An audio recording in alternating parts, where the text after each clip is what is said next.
उत्पत्ति अध्याय 1 सृष्टि का वर्णन। उत्पत्ति अध्याय 1 सृष्टि का वर्णन। आदि में परमेश्वर ने आकाश और पृथ्वी की सृष्टि की, और पृथ्वी बेडौल और सुनसान पड़ी थी, और गहरे जल के ऊपर अंधियारा था, तथा परमेश्वर का आत्मा जल के ऊपर मंडलाता था।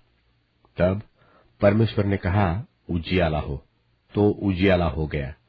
और परमेश्वर ने उजियाले को देखा कि अच्छा है, और परमेश्वर ने उजियाले को अंधियारे से अलग किया, और परमेश्वर ने उजियाले को दिन और अंधियारे को रात कहा।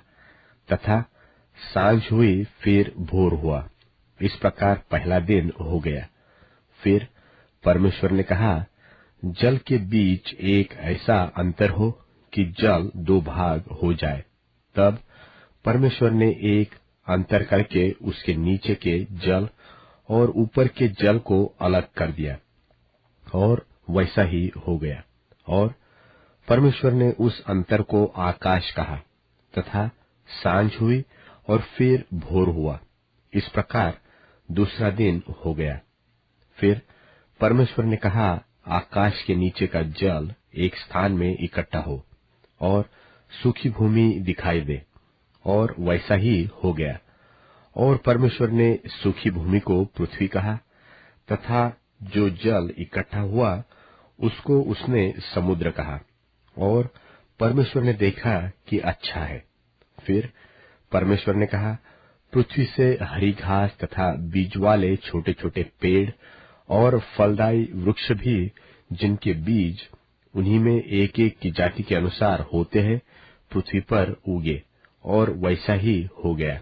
तो पृथ्वी से हरी घास और छोटे छोटे पेड़, जिनमें अपनी अपनी जाति के अनुसार बीज होता है, और फलदायी वृक्ष, जिनके बीज एक एक की जाति के अनुसार उन्हीं में होते हैं, उगे।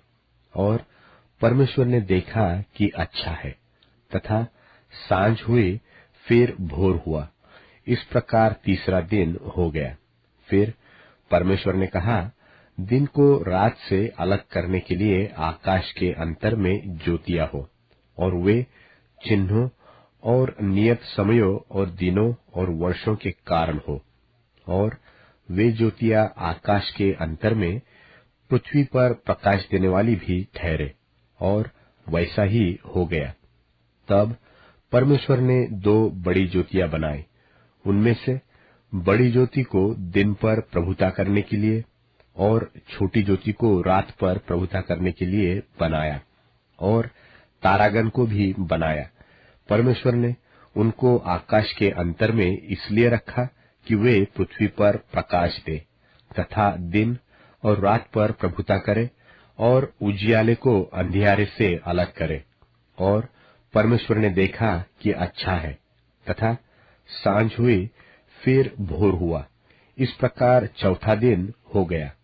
फिर परमेश्वर ने कहा, जल जीवित प्राणियों से बहुत ही भर जाए, और पक्षी पृथ्वी के ऊपर आकाश के अंतर में उड़े। इसलिए परमेश्वर ने जाति जाति के बड़े बड़े जल जंतुओं की और उन सब जीवित प्राणियों की भी सृष्टि की, जो चलते फिरते हैं, जिनसे जल बहुत ही भर गया। और एक एक जाति के उड़ने वाले पक्षियों की भी सृष्टि की। और परमेश्वर ने देखा कि अच्छा है। और परमेश्वर ने यह कह के उनको आशीष दी कि फूलो, फलो और समुद्र के जल में भर जाओ, और पक्षी पृथ्वी पर बढ़े। तथा सांझ हुई, फिर भोर हुआ। इस प्रकार पांचवां दिन हो गया। फिर परमेश्वर ने कहा, पृथ्वी से एक एक जाति के जीवित प्राणी, अर्थात घरेलू पशु और रेंगने वाले जंतु और पृथ्वी के वन पशु, जाति जाति के अनुसार उत्पन्न हो, और वैसा ही हो गया। सो परमेश्वर ने पृथ्वी के जाति जाति के वन पशुओं को, और जाति जाति के घरेलू पशुओं को, और जाति जाति के भूमि पर सब रेंगने वाले जंतुओं को बनाया। और परमेश्वर ने देखा कि अच्छा है। फिर परमेश्वर ने कहा, हम मनुष्यों को अपने स्वरूप के अनुसार अपनी समानता में बनाए, और वे समुद्र की मछलियों और आकाश के पक्षियों और घरेलू पशुओं और सारी पृथ्वी पर और सब रेंगने वाले जंतुओं पर जो पृथ्वी पर रेंगते हैं अधिकार रखे। तब परमेश्वर ने मनुष्य को अपने स्वरूप के अनुसार उत्पन्न किया, अपने ही स्वरूप के अनुसार परमेश्वर ने उसको उत्पन्न किया, नर और नारी करके उसने मनुष्यों की सृष्टि की।